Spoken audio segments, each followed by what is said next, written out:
Welcome to GripeCast with your host, Alex Hernandez. This show is dedicated to consumer technology news and pop culture. GripeCast is owned by Techaeris. Visit Techaeris.com for the latest tech reviews, news, entertainment, and pop culture. Now sit tight, the show's about to begin.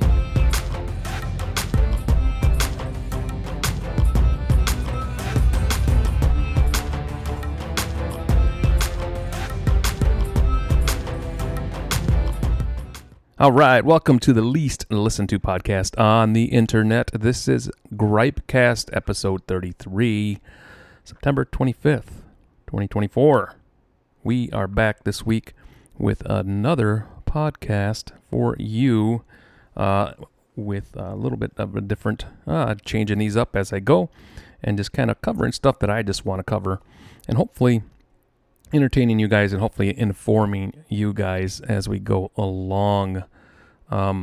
So just a few housekeeping issues coming up soon. I have a trip off to Brazil, and I will be attending an Intel event there and hopefully learning a little bit and hopefully not having a whole lot of jet lag like I did on my Berlin trip. But during that time, I probably won't have a podcast that week. So if you're looking for one during that time that I'll be gone, which is, I think, October 10th and 9th or something like that, there won't be one unless I'm feeling up to being able to record before I leave or when I get back. Definitely won't be recording while I'm out. And then again, at the end of October, I'll be in Korea, and I will be gone for a few days there. So there'll be a week. There. I won't be doing a podcast. So 2 weeks in October where there won't be a GripeCast. So just be aware of that, and just know that is going to be happening. All right. Today I just wanted to cover a little bit on security, cybersecurity. It's one of the things that I've always enjoyed reading and researching and dealing with is cybersecurity issues. I've written several articles on Techaeris.com about cybersecurity and reported on more than a few incidents over the years. And you know, I'll tell you that cybersecurity is always going to have, you're always going to have issues because the bad guys are the bad guys, right?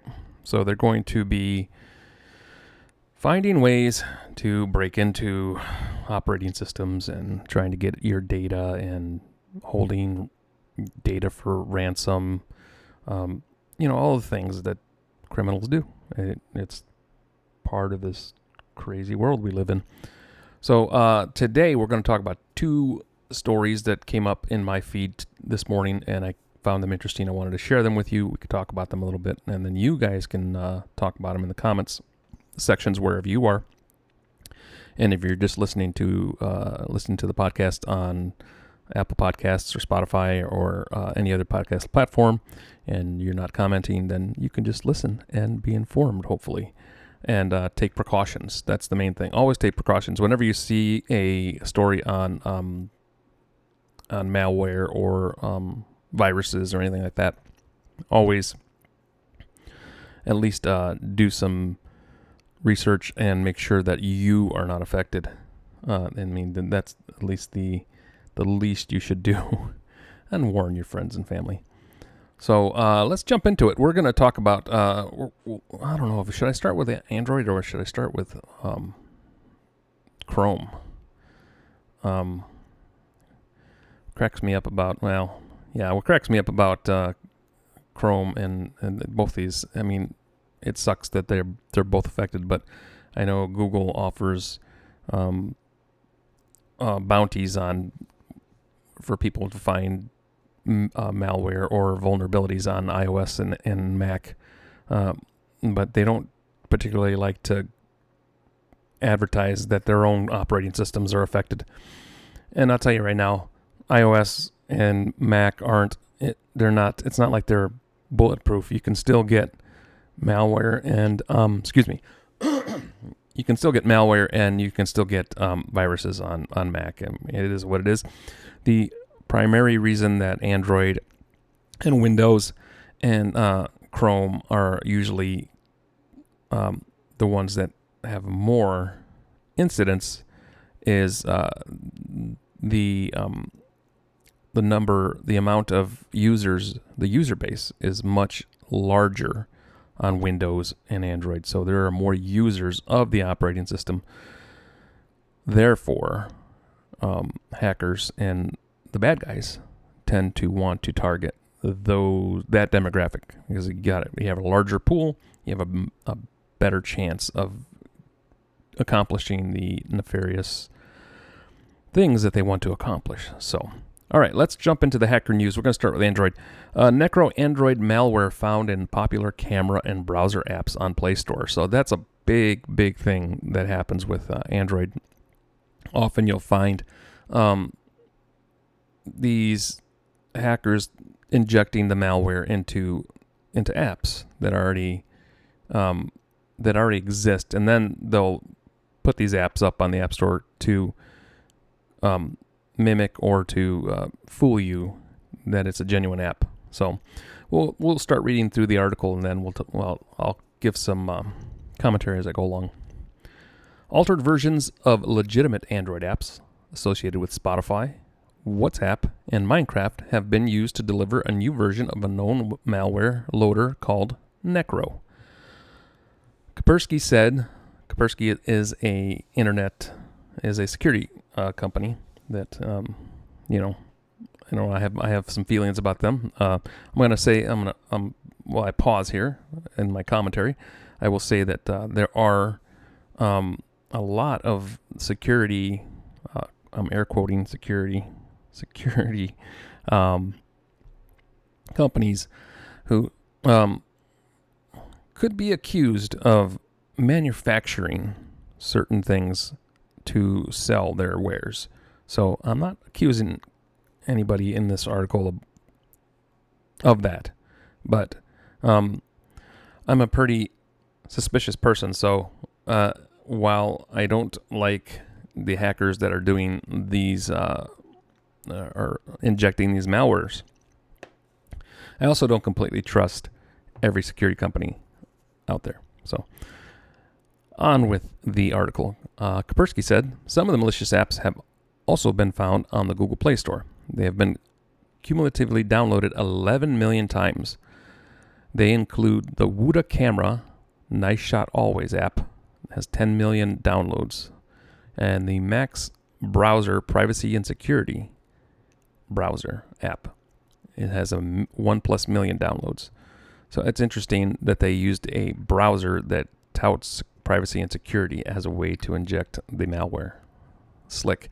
But camera apps, I'll tell you that the most susceptible apps, I won't say susceptible, I'm going to say the more popular an app, the more people want a certain app, or they're looking for things to do with an app.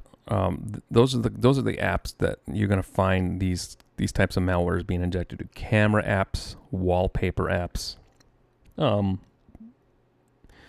translation apps, just these things that people tend to want to gravitate toward.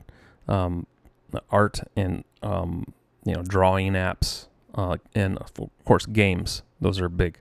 These are the ones that are most downloaded. So the criminals know this, and so they're gonna latch on to these types of apps. So continuing on, it says, as of writing, Max Browser is no longer available for download from the Play Store.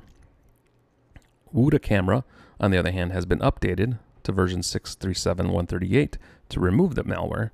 The latest version of the app, 638.148, was released on September 8th. So it looks like you should either delete Wuda Camera from your device if you have it, and then reinstall it from the Play Store, or just give it an update.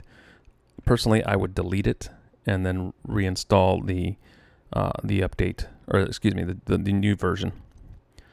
It's currently not clear how both the apps were compromised with the malware in the first place, although it's believed that a rogue software developer kit, SDK, for integrating advertising capabilities is the culprit.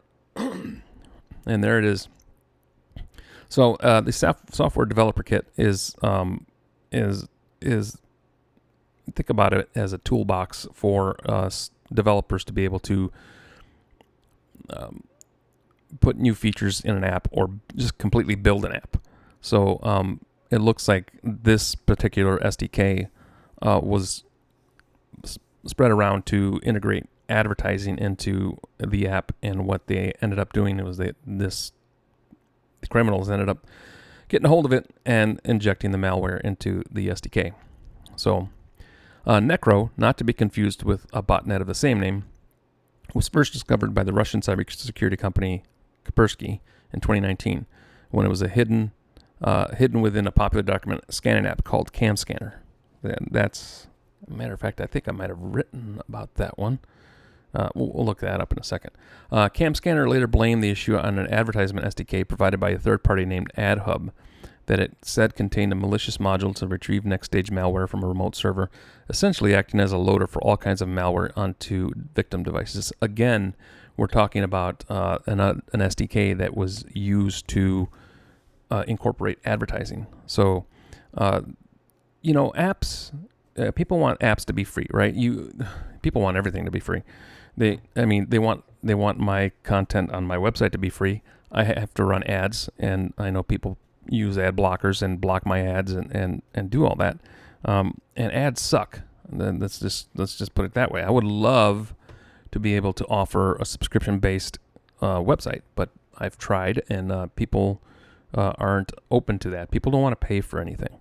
And in order to pay for things, if you want content created, content creators, we have to earn a living. I got a family to feed. I got bills to pay of my own. And so doing this, expecting somebody to create content for you to consume for free, I think is an unrealistic desire.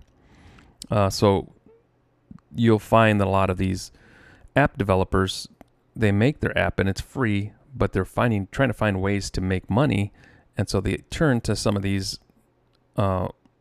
advertising agencies, and in this case, app developers turn into an ad developer, and they use them, and a lot of times they get scammed, and they end in this case with Cam Scanner, and in this case with Wuda Camera. They got screwed, and they ended up screwing their user base because of it. The new version of the malware is no different, although it packs in let me read this slowly. Obfuscation techniques I can say the word, it's just speaking too fast. Techniques to evade detection, particularly leveraging steganography to hide payloads. That I don't know what steganography is. We'll have to look that one up later. Quote, the downloaded payloads, among other things, could display ads in invisible windows and interact with them, download and execute arbitrary DEX files, install applications if downloaded, Kaspersky researcher Dmitry Kalini said. It can also open arbitrary links in invisible WebView windows and execute any JavaScript code in those, run a tunnel through the victim's device, and potentially subscribe to paid services. So basically what they're saying is the malware that was injected could reach out without you knowing. You open up the app, and it within the app, even you just say you're just using the app. You got the app on your phone, and you're just doing whatever the thing is. You're taking pictures and doing your thing. All the while, in the background, it's opening links to where it wants to go, and it could potentially sign you up for services that you don't want, paid services. It says, let's say, I don't know. There's a shopping. Let's say Temu, whatever it's called. Somehow it registers you for Temu, and now you have that service has all your data and all. It can get pretty sophisticated. One of the more prominent delivery vehicles for Necro is modded versions of popular apps and games that are hosted on unofficial sites and app stores. Once downloaded, the apps initialize a module named Coral SDK, which in turn sends an HTTP post request to a remote server. The server subsequently responds with a link to a purported PNG image file hosted on whatever.com, following which the SDK proceeds to extract the main payload, a base64 encoded Java archive file from it, a jar file. Necro's malicious functions are realized through a set of additional modules, aka plugins, that are downloaded from the command and control server, allowing it to perform a wide range of actions on the infected Android device. And we'll go in those in just a second. I'm going to zoom in here for your benefit. You can pause the video if you want to look at, and I'll link this article down in the show notes, but you can look at this graphic they have here. And we'll get back to the article. All right, as it said, serve along to perform a wide range of actions on the affected Android device. nproxy creates a tunnel through the victim's device. Island generates a pseudo-random number that's used as a time interval in milliseconds between displays of intrusive ads. Web periodically contact a C2 server and executes arbitrary code with elevated permissions when loading specific links. Cube SDK, a helper module that loads other plugins to handle ads in the background. Tap, download arbitrary JavaScript code and web view interface from the C2 server that are responsible for covertly loading and viewing ads. That right there, that's a big one. So that I can see. Again, it comes back to ads. What they're doing is they're cheating. They're gaming the system. So they're creating this malware that is not only stealing your data, but it's also loading ads in the background and viewing them. So they're scamming a ad company who thinks that they're getting, the ad company believes that it's getting views from whoever this is, but they are not real views. They're just being loaded into someone's device where the user actually can't see them, but they are showing up as a view for the hackers. So they're making money in a few different ways. They're stealing your data, and they're running ads that you can't see, but are visible to the ad company, if that makes sense. Happy SDK, Jar SDK, a module that combines nproxy and WebVomp modules with some minor differences. Discovery of Happy SDK has raised the possibility that threat actors behind the campaign are experimenting with a non-modular version as well. This suggests that Necro is highly adaptable and can download different iterations of itself, perhaps to introduce a new feature. Telemetry data gathered by Kaspersky shows that it blocked over 10,000 Necro attacks worldwide between August 26th and September 15th. With Russia, Brazil, Vietnam, Ecuador, Mexico, Taiwan, Spain, Malaysia, Italy, and Turkey accounting for the most number of attacks. So here's an update. It says, when reached for comment, a Google spokesperson shared the below statement with the Hacker News. Quote, all of the malicious versions of the apps identified by this report were removed from Google Play prior to report publication. Android users are automatically protected against known versions of this malware by Google Play Protect, which is on by default on Android devices with Google Play services. Google Play Protect can warn users or block apps known to exhibit malicious behavior, even when those apps comes from sources outside of Play. So hopefully you're protected, but a couple of things as we wrap this one up. Update your devices. Make sure you have the latest security updates. Make sure Google Play Protect is on in your device. A lot of times people will turn certain things off to sideload APKs, and so then you lose that protection. So, but that's it. Yeah, that is Necro on Android. Make sure you guys are updating your Android devices. Get rid of these apps, Woodcam, or at least get rid of it and re-download it. Mac's browser is no longer available. If you have it on your device, I get rid of it. And just be careful, guys. Be careful what you're downloading on the Play Store and onto your devices, both Android and iOS. Always question. Don't just jump into something, because oftentimes that gets you into trouble. Lots of trouble. All right, so we're going to move on to Chrome. Infostealer malware bypasses Chrome's new cookie theft defenses. So, let's see. Infostealer malware developers released updates claiming to bypass Google Chrome's recently introduced feature, app-bound encryption, to protect sensitive data such as cookies. App-bound encryption was introduced in Chrome 127 and is designed to encrypt cookies and stored passwords using a Windows service that runs with system privileges. This model does not allow Infostealer malware. Let me start that one over. This model does not allow Infostealer malware, which runs with the permissions of the logged user, to steal secrets stored in Chrome browser.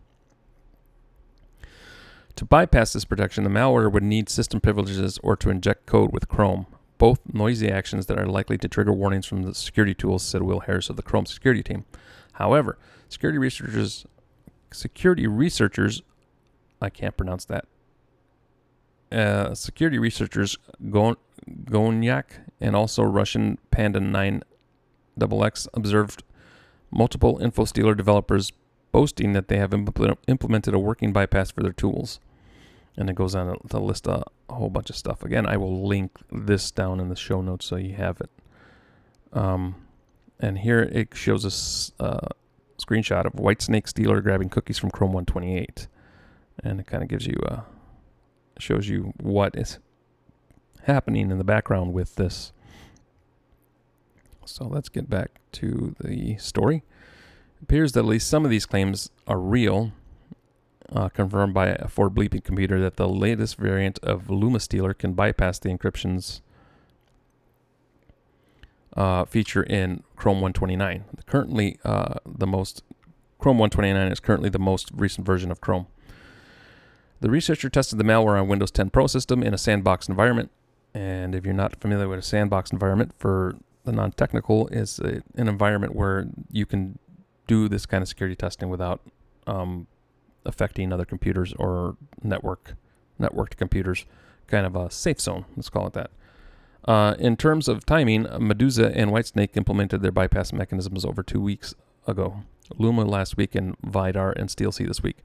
Lumar initially responded to app-bound encryption by implementing a temporary solution that required launching the malware with admin rights, but followed with a bypass mechanism that works with the privilege of the logged user. The developer of LumaStealer assured its customers that they don't need to execute the malware with the admin privileges for the cookie theft to work. Quote, added a new method of collecting Chrome cookies. The new method does not require admin rights and or restart, which simplifies the crypt build and reduces the chance of detection and thus increases the knock rate. Developers of LumaStealer. It's funny how they communicate, isn't it? They talk as like it's just another product to them. It's crazy. But thieves will be thieves, right? How exactly the bypass of app-bound encryption is achieved remains undisclosed, but the authors of something malware, I can't read that. I'm not even going to try it. Commented that it took them 10 minutes to reverse the encryption. Bleeping Computers contacted the tech giant for a comment about the malware developer's response to app-bound encryption in Chrome, but we're still waiting for a reply.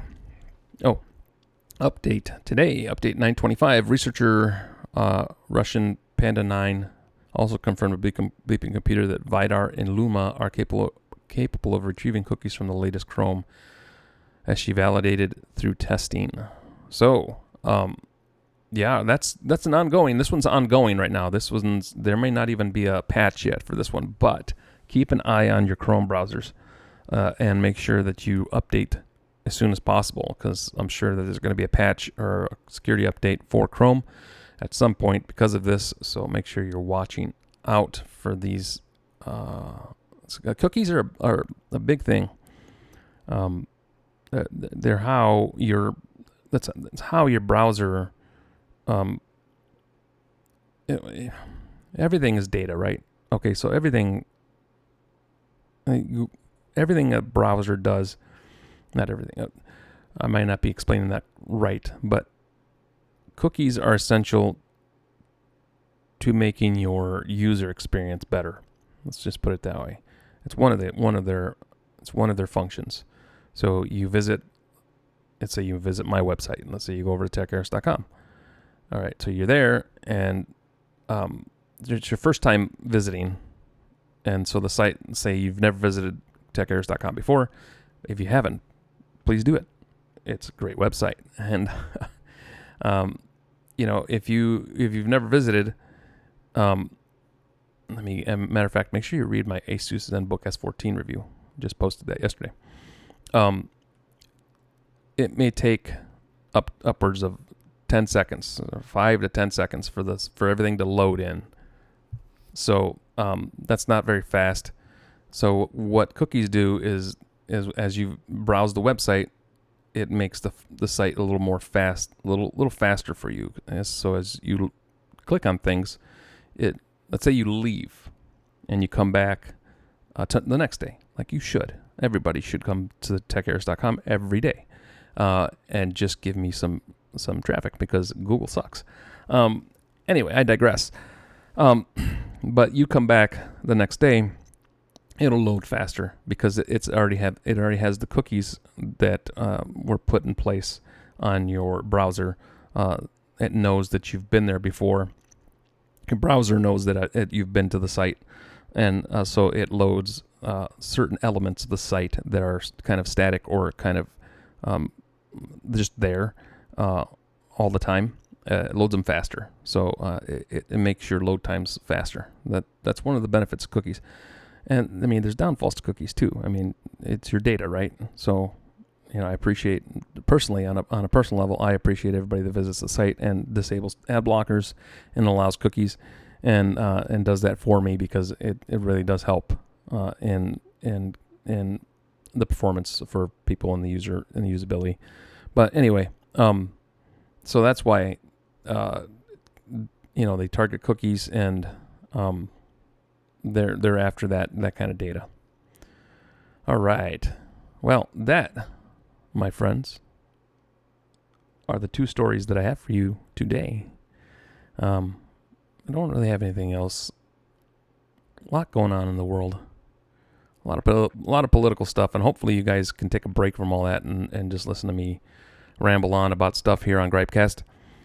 Having a lot of fun doing these podcasts, and I'm trying to improve. If you can see my camera now, if you're watching on Rumble, and if you're watching on YouTube, you can see that I'm a little brighter now. I discovered some of my old lighting that I had a few years back that I had purchased. So trying to light up a little bit better, trying to make a space here so I can do my tech unboxing videos and be a little more effective with those. So thanks for your patience in this as I navigating through transition. I don't want to say transition, but an addition, because I've concentrated so heavily on my website. I've concentrated on building this for years that I never really grew anything else more than this, because, I mean, this was enough. So branching out into the Rumbles and the YouTubes and doing more videos is a learning curve for me, and also a sense of trying to get over certain fears and being able to speak, because I can speak in my brain, and that's why I write. Like, I can write, and in my brain I'm talking, and the words just can come out, and it's really easy. But when you put a mic in front of me, it's a little more challenging. I have to think, and I know that I've already said those filler words that everybody does say, and all that kind of stuff.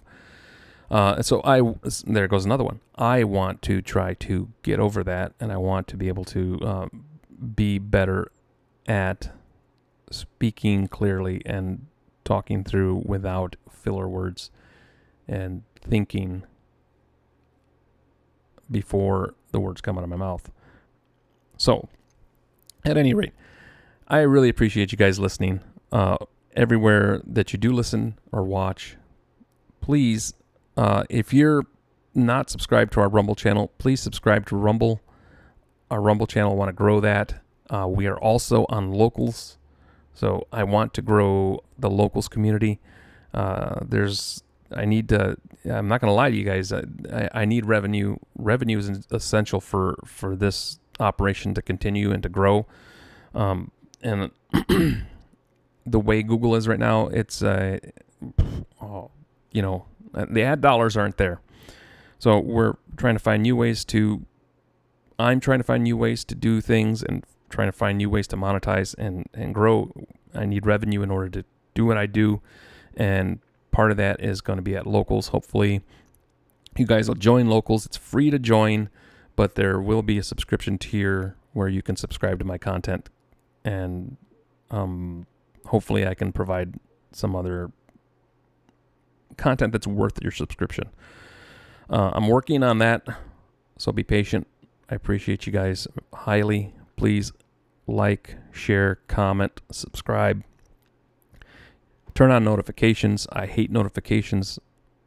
I hate telling you to turn on notifications, but I know that Rumble and YouTube and everywhere else, and they like notifications. But if you don't want to turn them on, don't turn them on. I don't care. I do care. But just do me a solid. Turn it on. Hit a like. Here, see, if I hit the thing like this, supposed to have a little thumbs up come up, but it didn't work that time. Let's try this way. Come on, thumbs. Right there. The camera. This little camera is the Obsbot tiny something. Anyway. All right. I appreciate you guys listening. Thanks for watching, listening. Please like, share, comment, subscribe, all the things, blah, blah, blah. And take care of yourselves. Be kind to each other, and we will talk to you on the other side.